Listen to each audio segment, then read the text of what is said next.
muy importantes para consultarlo y conocer el punto de vista del doctor Jorge Morales, un abogado experto en temas constitucionales. Doctor Morales, muy buenos días. Analicemos la situación del fiscal inicialmente, luego iremos al caso de las legisladoras. ¿Por qué cree usted se retiró el fiscal general de la Nación? Él venía siendo objeto de una serie de presiones, así trascendió a través de las redes sociales, de la prensa nacional.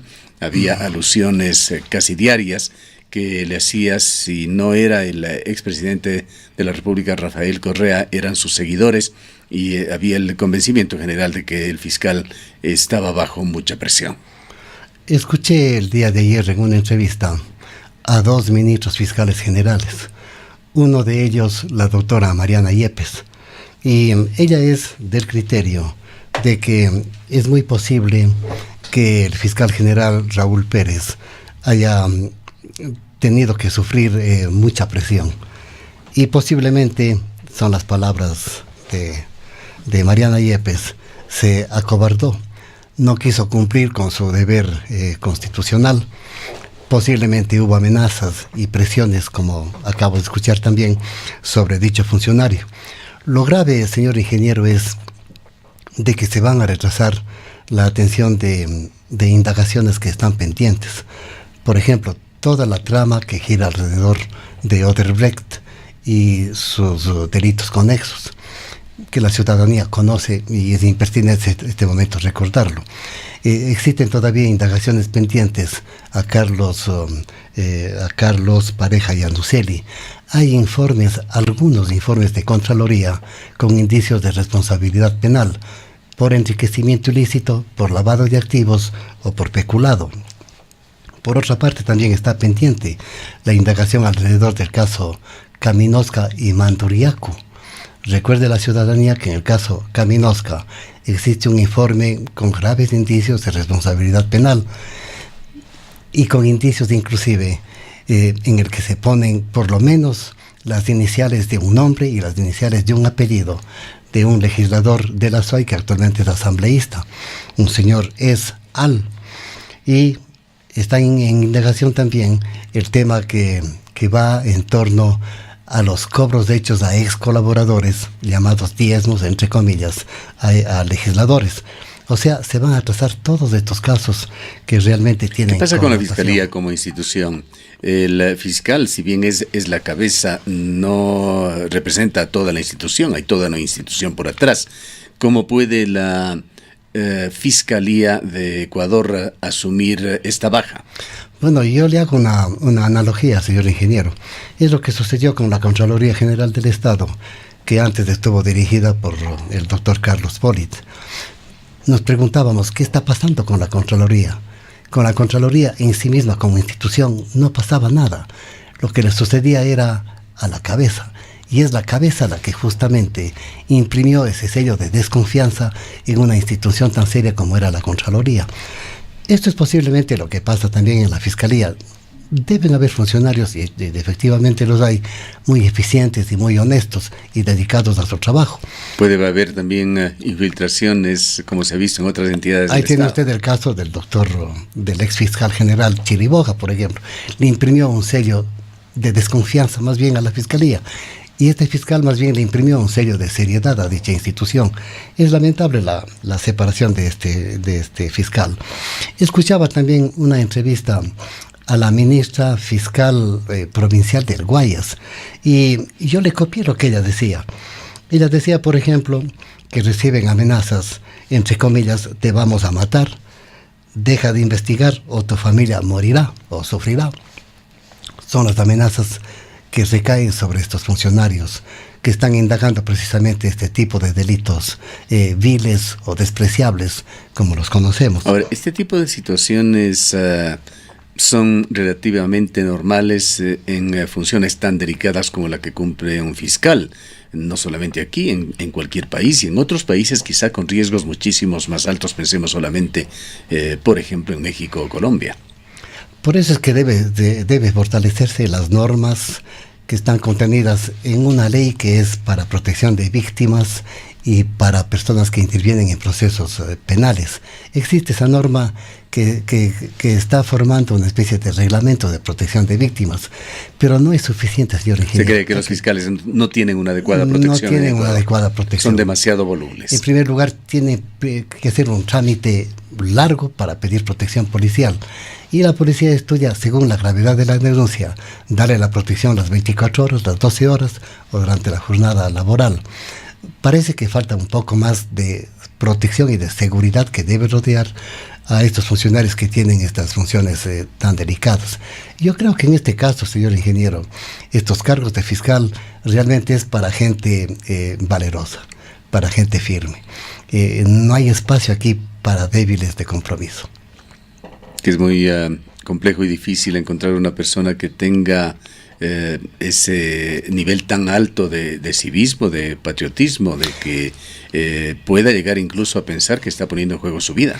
Yo estoy recordando de un ministro fiscal ejemplar durante el periodo del presidencial de Rol 2. Lo digo esto, señor ingeniero, porque el contralor de ese entonces, Hugo Ordóñez, me llevó a Quito a trabajar con él en la Contraloría, y eran compañeros de trabajo, digamos, con Edmundo Durán Díaz, un excelente fiscal, fuerte, firme, inclaudicable. Él no abdicaba ante estas situaciones de emergencia. Necesitamos un Edmundo Durán Díaz que vuelva a ocupar ese cargo tan delicado de ministro fiscal general. Bueno, esperemos que este proceso se dé rápidamente. Se ha dicho que para marzo podría estar nombrado el fiscal. Julio César Trujillo, en las declaraciones que acabamos de escuchar, se señalaba que ojalá para el mes de enero pueda ya haberse concluido con este proceso. En este lapso, sin embargo, hay poca esperanza de que todos los casos que usted ha mencionado y otros más avancen. Esperemos que sí, porque todo depende de la actitud del nuevo fiscal general. Si tiene una actitud de no claudicar, de no abdicar ante la corrupción, pues irá firme a luchar contra la corrupción, prestando atención prioritaria a los casos que acabamos de mencionar. Otro de los temas que queríamos enfocar con usted, doctor Morales, es el de la destitución de Sofía Espín y Norma Vallejo, dos asambleístas, la una por haber cometido un acto enormemente imprudente y reñido con la ley, tratar de interferir en uno de los importantes casos que se encuentran en manos de la justicia, el de Fernando Valda, visitando en la cárcel a una testigo protegida. Y más allá de eso, se dieron declaraciones en el sentido de que ella intentó coimar o cohechar dentro de esa visita. Y el otro de Norma Vallejo, a quien desde un portal periodístico se les denunció como en una función de recaudadora de fondos de sus compañeros asambleístas en beneficio de causas partidistas. Las dos han exteriorizado su contrariedad, han citado normas constitucionales, se han referido a los procedimientos que se han seguido en la Asamblea y han amenazado con demandas en contra del Estado ecuatoriano. ¿Qué es lo que puede suceder? Bueno, señor ingeniero, estos son los hechos, como usted los narra magistralmente. Así son los hechos, efectivamente. Sofía Espín visitó una testigo protegida de la Fiscalía, vísperas de una audiencia de juzgamiento al señor expresidente Rafael Correa. El 7 de noviembre, hace más o menos unos 10 días, el doctor Iván Saquicela, ministro juez nacional de la Corte la Corte Nacional de Justicia, pidió autorización a la Asamblea Nacional para iniciarle juicio a la asambleísta Sofía Espín. Esto implicaba retirar la inmunidad parlamentaria. Exacto, a eso vamos a ir entonces, al análisis de la inmunidad. Y días después, el 14 de noviembre, recientemente, la Asamblea destituye a Sofía Espín. Nótese que antes es el pedido del juez nacional y después es la destitución. El debate va a girar, señor ingeniero, en torno a que si Sofía Espín tiene inmunidad o tiene fuero. Entonces, yo creo que la ciudadanía tiene interés en saber qué diferencia hay primero entre inmunidad y fuero, y después las clases de inmunidad que se dan. La Constitución política distingue 3 privilegios que tienen los asambleístas. Me va a permitir hablar en términos simples y didácticos sin que se toque evidentemente o sin que se afecte el rigor académico con que hay que analizar estos temas. Son 3 privilegios que tiene el asambleísta, como otras asambleístas. El primer privilegio, que se llama la inmunidad de fondo o inviolabilidad personal. Esta inmunidad consiste en que los asambleístas no responden ni civil ni penalmente por las opiniones que emitan o por los actos que realicen en ejercicio de sus funciones. Es decir, son intocables, tanto por los poderes públicos como por el Poder Judicial. Esa es la inmunidad o inviolabilidad. El segundo privilegio del que gozan los asambleístas se llama el privilegio de antejuicio. Este es muy importante. ¿Qué es este privilegio de antejuicio? Que para ser juzgados antes, o en otras palabras, antes de que les instauren un juicio, por eso se llama antejuicio, la Corte de Justicia tiene que pedir permiso o autorización a la Asamblea Nacional antes de iniciar juicio. Es el privilegio de antejuicio, que consiste entonces en la autorización que se debe pedir en materia penal por parte de la Corte Nacional para iniciar un juicio en contra de un asambleísta. Y el tercer privilegio del que gozan las asambleístas, entre ellas Sofía Espín y Norma Vallejo, es el llamado privilegio de fuero, de Corte Nacional, es decir, por las funciones que ellas tienen y por el cargo jerárquico, altamente jerárquico que tienen, solamente pueden ser juzgadas por jueces de jerarquía superior, en este caso la Corte Nacional de Justicia. Ahora bien, estos 3 privilegios están establecidos, están señalados expresamente en la Constitución Política de la República. El privilegio de inmunidad, en el 128 se dice: los asambleístas no serán civil ni penalmente responsables por sus opiniones o por los actos que realicen en ejercicio de sus funciones. Son intocables. Privilegio de inmunidad de fondo. El segundo privilegio que le mencionaba es el privilegio de antejuicio. ¿Qué dice la ley? La Constitución, en el mismo artículo: para iniciar causa penal en contra de un asambleísta se requerirá autorización previa de la Asamblea Nacional. Y el tercer privilegio del que goza estos asambleístas es el privilegio de fuero.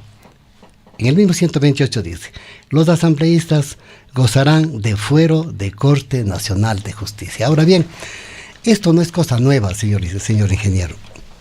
Esto ya viene dado desde hace 2400 años en el derecho romano. Había una dignidad muy importante, el tribuno del pueblo, el tribunus plebis, parecido a los legisladores, que justamente gozaban de este tipo de inmunidades o privilegios. Que fue luego... Aquí, permítame hacer una pregunta, doctor Morales. Aquí se generó una discusión en esta semana parecida a esta del huevo o la gallina, que fue primero.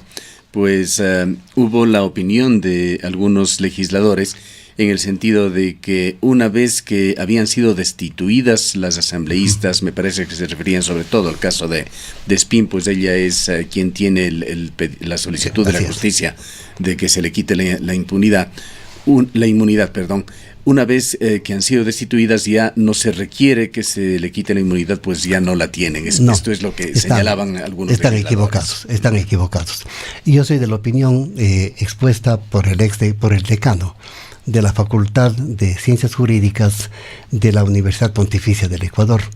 Asimismo, Rafael Ollarti sostiene lo que yo estoy manifestando en este momento. Y lo mismo, ellas estuvieron actuando como legisladoras cuando cometieron los hechos por los que se les pretende juzgar. Y más juzgar. Todavía, el legislador Fernando Torres, que tiene amplia experiencia porque está años en la Asamblea, sostiene igual cosas. Pero la Asamblea sí podría retirarles la inmunidad. Vamos a esto. ¿Y tiene esto efectos para retirarlos retroactivamente? Retroactivamente, sí. Vamos a esta distinción. Las dos legisladoras gozan de inmunidad de fondo o inviolabilidad. Gozaban mientras ejercían sus funciones de legisladoras. El momento en que fueron destituidas, pierden esa protección o privilegio, de tal suerte que cualquier opinión o acto que emitan o ejecuten o realicen será responsabilidad civil y penal de ellas. Pero de allí en adelante. De la destitución en adelante. Pero, señor ingeniero, el segundo privilegio es el que desconocen las legisladoras que han manifestado estos criterios que usted manifiesta. Este privilegio que se conoce de antejuicio consiste justamente en ¿qué? En que si la legisladora, mientras desempeñaba funciones de legisladora, realizó actos, como efectivamente realizó actos contrarios a la ley, mientras ejercía sus funciones, ella goza del privilegio de antejuicio, es decir, del privilegio de la Corte, que la Corte Nacional de Justicia pida permiso o autorización a la Asamblea para enjuiciarla. Ahora le pregunto, doctor Morales, y aquí puede llegar o llevarnos la discusión al tema de jurisprudencia. ¿Se actuó de la misma manera en la Asamblea con el caso de Cleber Jiménez? No, por motivos de orden político y por odio, porque esas son cuestiones extralegales. Este privilegio de antejuicio que se llama también privilegio de inmunidad, no de fondo, que es la primera que manifestaba así, sino de inmunidad procesal nomás, de inmunidad formal o de antejuicio. De esto goza esta asambleísta. Y esto es lo que ha sostenido, repito, los constitucionalistas que antes he mencionado. De tal suerte que la asambleísta, para ser juzgada, se requiere previamente de esta autorización previa en virtud de este privilegio del que goza. Y en segundo lugar, también goza del privilegio de fuero. ¿Por qué, señor ingeniero? Porque los actos que ejecutó, los ejecutó mientras desempeñaba sus funciones de legisladora, aunque después haya sido destituida. Permítame darle lectura de lo que dice justamente el Código Orgánico de la Función Judicial respecto de este tema. Dice lo siguiente, en el artículo 169. Mantenimiento de competencia por fuero. El fuero personal comprende los actos y hechos de la funcionaria ocurridos o realizados en el desempeño de funciones, aun cuando al momento del proceso haya cesado en sus funciones. De tal suerte que la legisladora sigue gozando de fuero de Corte Nacional. ¿Qué debería hacerse con respecto a la solicitud del juez Iván Saquicela? En este momento la Asamblea debe atender la solicitud de Iván Saquicela. Debe tratarlo y tiene un mes para tratarlo, hasta el 7 de diciembre. Y justamente salió la noticia de que... En caso de retirar la inmunidad parlamentaria, ¿qué puede suceder con la legisladora? Así es, de autorizar el enjuiciamiento. ¿Hasta dónde, digamos, va a ser llevada a un estrado de la justicia? ¿Va a ser juzgada en definitiva? Pero ¿de qué manera va a interferir su estado de inmunidad previo? Así es, supongamos nosotros que la Asamblea Nacional niegue la autorización que es solicitada por el juez. Que es una alternativa. Es la alternativa, pues ahí queda en la impunidad el tema, porque necesita la autorización de la Corte, de la Asamblea Nacional. ¿Y si lo aprueba? Y si lo aprueba, entonces... ¿Se retira la inmunidad incluso sobre sus actuaciones previas? Así es, efectivamente. Y entonces se abre el juicio que está solicitando la Corte Nacional de Justicia, precisamente. En cuanto a las demandas en contra del Estado ecuatoriano que señalan las legisladoras van a interponer primero, demandas internas dentro del ámbito de la justicia ecuatoriana. Para ellas prevén que sus solicitudes de restitución, de ilegalidades cometidas, etcétera, van a ser negadas en las cortes ecuatorianas y aspiran a llegar a cortes internacionales.